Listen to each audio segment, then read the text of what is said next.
let's just go ahead and get this over with, shall we? Welcome to Courage and the Constitution. I'm just a guy digging behind the headlines to get to the nuggets of truth. I'm tired of the rhetoric and the propaganda. I'm being lied to by the media. I just want to know what's going on in the world. So let's do this. All right, folks, here's section 1 of 3 parts of breaking down this bill, HR127, that is most likely going to affect you. If you are a firearm, or if you believe in the right to self-protection and that you don't need to rely on the government to take care of you because the government can't, this is important for you to know, because I'm going to tell you right now, it's not me using hyperbole, it's not me trying to fearmonger, and it's not me exaggerating anything. It is literally, in the words of this bill from this congresswoman from Texas, to disarm you and to leave you disenfranchised, and to do so without abolishing the Second Amendment. I'm going to break it down piece by piece. Bear with the video, because you are going to learn a lot. I, as a Second Amendment advocate, am more than happy to break this down for you. I want you to know this information. Please pass it on. Let other people know. We need to make people aware of what this administration and those who are friendly with it are really trying to do. And if somebody ever tells you they're not trying to take your guns, absolutely disregard it. Because I'm telling you, it's not an opinion. They literally are wrong. 100% wrong. Out of sheer ignorance. So, thanks for watching. Enjoy! First of all, ladies and gentlemen, I thank you for subscribing. For those of you who have, I ask that you please like, share, and subscribe. That's what helps us grow the channel, get our voice out, try to reach more people. Hopefully, maybe even rescue a few. Grow our side. Do what we can to preserve sanity. Anyway, I brought you a video a little bit ago introducing you Sheila Jackson Lee, a congresswoman out of Texas, Houston area, I believe, and her bill, HR127. I'm going to get to that in a moment. I make you videos on lots of different things as I research, really try to understand them, to give you a commentary around it, to really try to bring it maybe from a different angle or in a way that you haven't heard before, or in a voice that you haven't heard. One thing about me is I am very much a Second Amendment advocate. That's kind of my wheelhouse. I love the Second Amendment community, the gun community. I love the guns. Not a violent person. Don't go out and do things crazy. In fact, the multiple millions of people, including the 5 million people who just became new firearms just last year with the scare of COVID and the riots and that type of stuff through BLM and Antifa and all those kind of things that occurred. There are millions of people who own guns, and they're wonderful people. It's a great community. If you've ever gone shooting or if you go to a range or whatnot, the mix and diversity of people and the conversations and the sharing of things back and forth, it is an excellent community. Very much a fan of it, very much an advocate for it. And of course, even beyond that, it's not just about the guns and toys and having fun, but it's about the right of self-protection and all those different things that go under it. I've talked about those in other videos. I'm not going to go into that much here. Looking today at HR 127, the bill put out by Sheila Jackson Lee. First of all, before we get into it, can they actually pass this bill? Well, there's been a lot of bills that have been put through over time, especially even before the 94 Clinton assault weapon ban, that have gone through, and they've gotten squelched. They've, gotten pushed out. They've, sometimes they'll put out a bill to try to get a few things, knowing they may not get it all, but a bill gives a very good intention of what they really want. One thing to keep in mind is that now the Democrats hold the Senate, the Democrats hold the House, and they're in presidency, and we know because of the committee they're putting together, the Biden-Harris administration, looking at reform of the Supreme Court. I'll leave it to you to think about what that means. So what does that mean in regard to gun rights and Second Amendment? It means they get the best shot ever that they have had of pushing through what they want. And if you are a gun rights person, if you are somebody who owns a firearm, I don't care if you're somebody who owns your grandfather's old shotgun, this will affect you, and you need to pay attention. You have to remember, they've got people like Beto O'Rourke on their side. The one who came out and said, hell yeah, we're going to take your guns. So keep that in mind. I made a video once that talked about whether or not they can actually remove our rights to bear arms without actually taking away our rights to bear arms. Can they keep us from bearing arms? Can they keep us from owning guns without actually abolishing the Second Amendment? The answer to that easily is yes, they can. This bill I'm going to break down for you here is an great example of that. So what I'm going to do is I'm going to break that bill down for you. I'm going to looking over here on my screen where I have it pulled up from Congress right here. And I'm going to read it, break it down, explain it to you as we go. I'm going to try to be somewhat brief because there's a lot of bullet points to hit. And I don't want this to be too long. I have a feeling it's going to get kind of long. So just bear with me. Please bear with me. This is for all of us. And then I'm also going to keep, there's some very big, and I mean big, financial implications in regard to this that you don't even see coming unless you've actually gone through and read this bill. I'm going to keep a tally on the screen here or somewhere, wherever I do it after I get done recording this, of what this is going to cost you as a gun owner. Oh, and if you are a gun owner already, yeah, it's going to cost you. Oh, and what if you have just an old Civil War relic that's defunct, that just hangs on your wall as decoration? Yeah, it's going to cost you. And in ways that you never imagined it could. That's not hyperbole. It's literally in the bill, and I'm going to break it down. So you see, I understand that when it comes to the Second Amendment, there's a lot of opinion around it. But a lot of that opinion, especially from the side of the squeaky wheel, is driven by bias, ignorance, and by those who just, they don't know how to read the greater context and of the life and time of those, the founding fathers who wrote the bill at the time that they were putting together the Constitution and drafting it. In fact, there's more than one draft of the Second Amendment. We'll get into that toward the end. But just as in reading and understanding the Bible, for example, using what's called exegesis, really understanding the scripture in its context to know what it's really saying, rather than trying to read it in our context, which skews what's really being said at the time that they put it in there. It's the same thing. Consider exegesis of reading the Second Amendment. Instead of trying to understand through our day and life today. And you have to understand, in fact, let me read the Second Amendment to you really quick. I always keep a copy of the Constitution around me here. I mean, the channel title is called Courage and Constitution, right? Makes sense.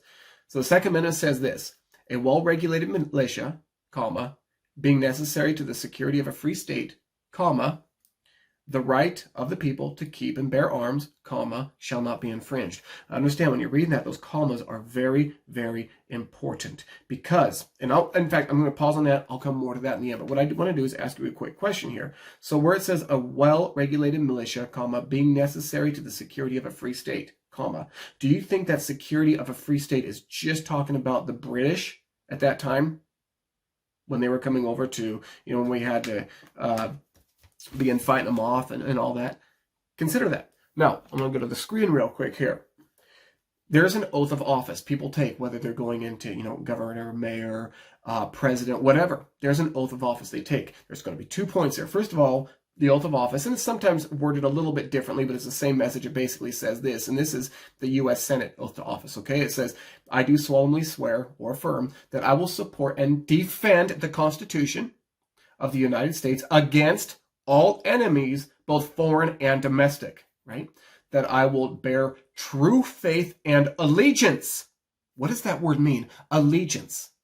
Do you go into a marriage? And I understand there's a lot of people there's a lot of things that have gone on in marriages, divorces and that. And I'm not trying, this isn't a shame thing, but the whole point is, do you go into a marriage and you give an oath, your allegiance, with the intention that you're going to break it? Things happen down the road, and I get that. But do you do that? No, because there's an allegiance, there's an oath, there's a fidelity, there's a promise. That's what this is, okay? They bear allegiance to the same. That I take this obligation freely without any mental reservation or purpose of evasion. And that I will, and then it kind of goes on from there. But there's something very important here when it talks about defend the United States against all enemies, foreign and domestic. Think about what that means, because I'm going to touch on that at the end. Instead, I'm going to try to give a couple fairly brief commentary. But then you can also Google something like, okay, so they say that. Great. Do they really mean it? Well, go in and do an internet search of whether or not the oath of office is legally binding. And you find this right here from the government website. It says, the official reciting of the oath swears an allegiance to uphold the Constitution. Not abolish it, is what the left is trying to do. Many of them who have come out and say we need to abolish the Constitution in order to put in a new document. Okay, so swears allegiance to uphold the Constitution. The Constitution only specifies an oath to office for the president. However, Article 6 of the Constitution states that other officials, including members of Congress, shall be bound by oath or affirmation to support this Constitution. So is that oath of office legally binding? The quick answer to that is yes. Yes, it is. Okay. So with all that, let's go ahead and I'm going to turn my attention over here to the bill, HR 127. And I'm just going to try to hit some of these bullet points here. The actual title of it is HR 127, Sabika Chic Firearm Licensing and Registration Act. A lot of these bills, what they do is they try to couch it in something that brings in a lot of emotion in order to garner, like Safe Streets Act or whatever, in order to garner support without even knowing what's really in it. Because if you say, well, I don't support the Safe Street Act, they can say, why didn't you support safe streets? You're a tyrant, you're awful. Well, in this particular one, Sabika Chic, she happened to be somebody, there was I want to say it was Santa Fe, but there was a shooting in a school, and she was killed in that shooting. Unfortunate, terrible, no excuse for it. Terrible.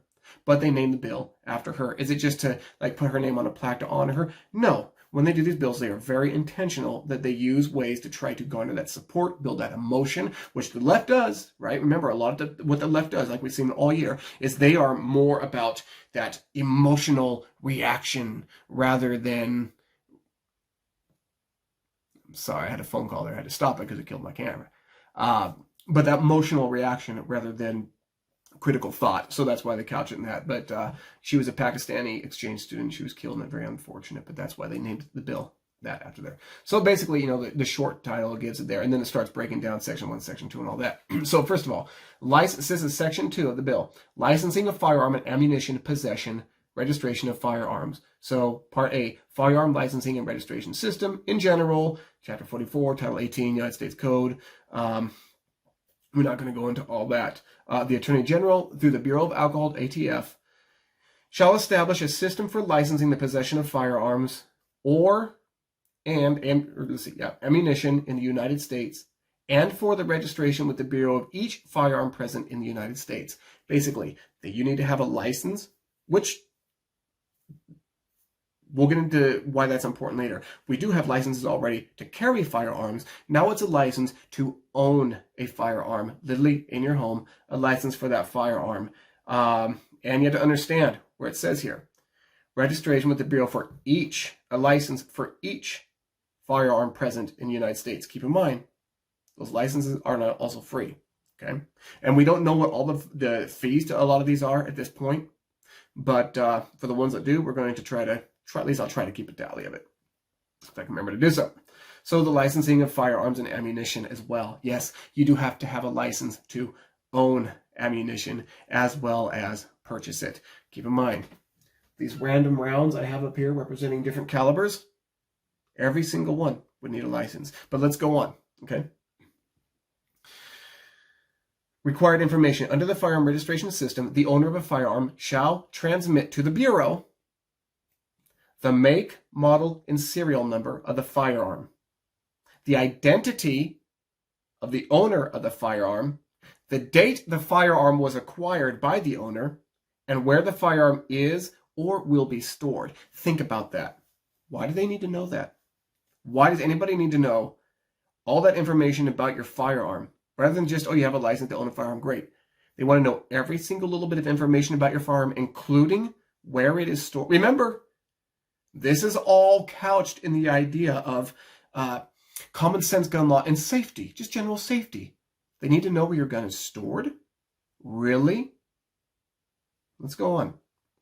And a notice specifying the identity of any person whom, at any period of time during which the firearm will be loaned in to the person. Let's keep going. And then the next section is the database. Keep this in mind. In general, the Attorney General shall establish and maintain a database of all firearms registered pursuant to this subsection. That is a registry. For everybody who has told me they're not trying to do a confiscation or registry or all of that, it literally says it right here. So these crimes that have been committed are a gun registry, and the background check would not have prevented it. Would not have. Why? Because they passed the background checks for the ones that got the guns legitimately. But remember, there are others who stole the weapons, right? They acquired them from elsewhere and then used them in what they were doing. And you have to remember, by far, the majority of the crime that's committed is done in urban city areas by guns that are stolen or bought off the black market. That's just a truth. That's a fact. I've said that many times, and I broke it down, that particular section of the Biden-Harris gun plan. This right here will do zero to curb that. Zero to curb it. Okay? This is going after legal, legitimate, responsible gun owners. And guess what? Legal, legitimate, responsible gun owners are not the ones going out and committing crime. Which means there's another reason, really, behind all this.